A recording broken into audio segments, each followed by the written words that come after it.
There's not many companies out there that can say that their game is still being played 20 years later.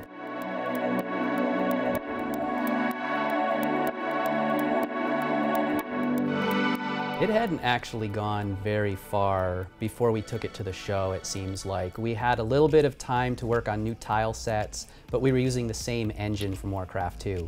We had a little time to work on new units, and then we took it to the show, and it essentially looked like a reskin of Warcraft 2, yeah, but kind of space feeling. And well, we even had the same UI outline, like it had the maps on the left and everything, all the buttons were on the left side instead of the bottom, which is kind of like the standard nowadays. And everybody looked at it at the show and said, oh, I've played Warcraft 2. This looks like Warcraft 2, but it looks like in space. Is this orcs in space? Which was not at all the direction we were trying to go. So we knew when we got back, we needed to make some big changes. Well, the name too, like automatically associates, you know, we have Warcraft and then we go StarCraft, and people just kind of get that like immediate feeling of this is a sequel to Warcraft just in space. And so we had to like make sure that everybody knew this is a new game, all new, you know, lore, everything. But yeah, when we came back from CES, I was like, dude, we need to revisit this. And we went from mostly 2D drawn sprites to rendering everything out in 3D and you know, crunching down the colors to a 256 color palette.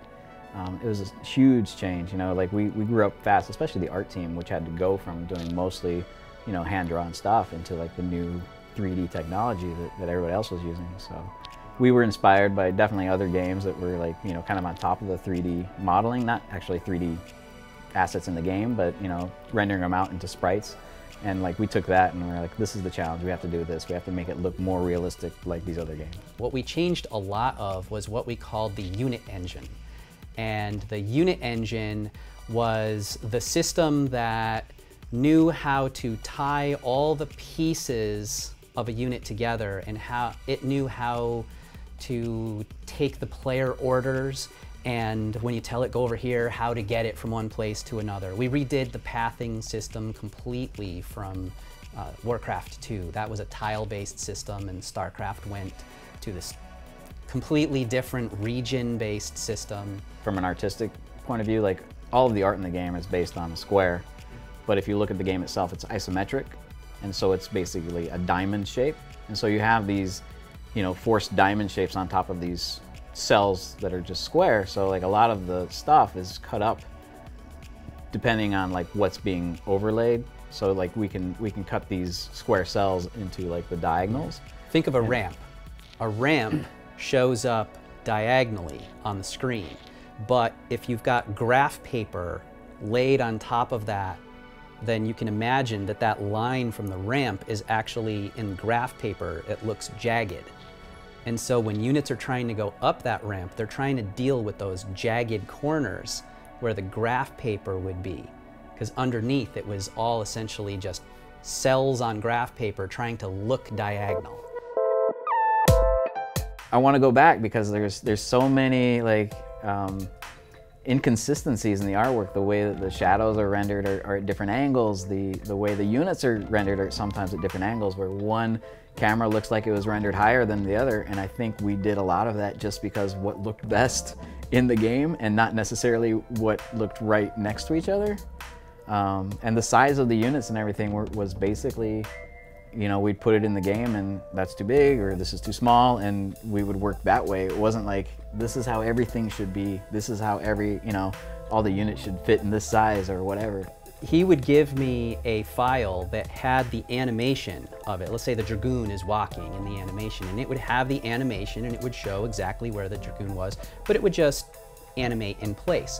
We didn't have any way to get that into the game. They had a way of baking out each individual frame of that animation.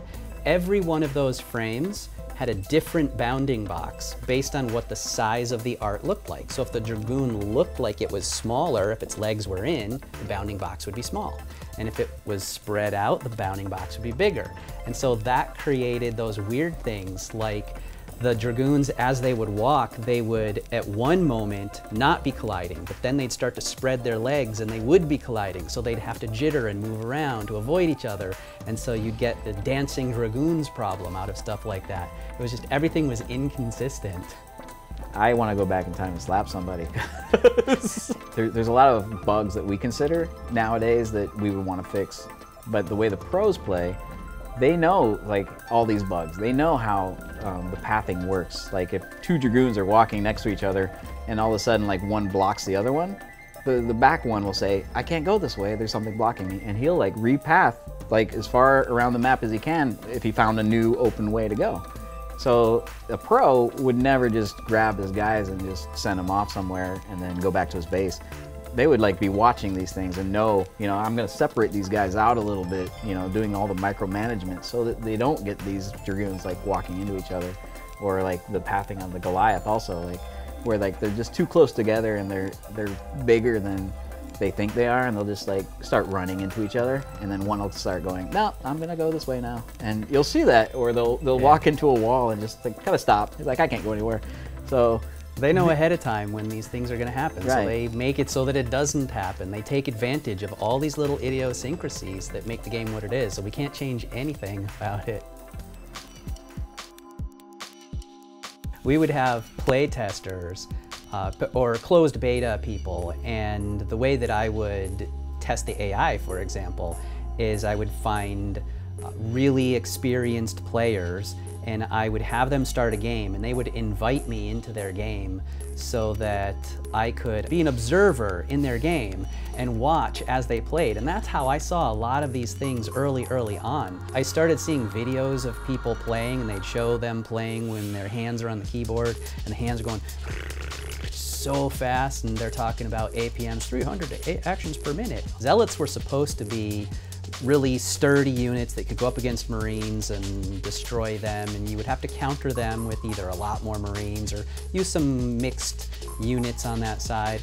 But the Terran players would do the thing where they would attack the Zealot, and as it was walking closer, they'd back one Marine up and then start shooting with another, and then back that up, and individually micro control just 2 or 3 Marines to take out groups of Zealots. These micro tactics that people were using were just completely unexpected. And that was the same thing with the shuttle. It was another micro tactic. The shuttle, where you could load up the scarabs into the Reaver, load it up and then drop it out, shoot a scarab, pick it back up again, and have that happen so fast you couldn't see it. So it looked like the shuttle was shooting scarab shots. All these little micro actions were the things that really surprised us the most, I think. Several things like that we're not even touching, because that's one of the, you know, exciting parts of the game now. Knowing that StarCraft, you know, Brood War has stuck around for so long, and there's still millions of people playing this game. I think we made a mistake in not addressing this earlier. Like, we haven't put a patch out for StarCraft since like 2004, I think.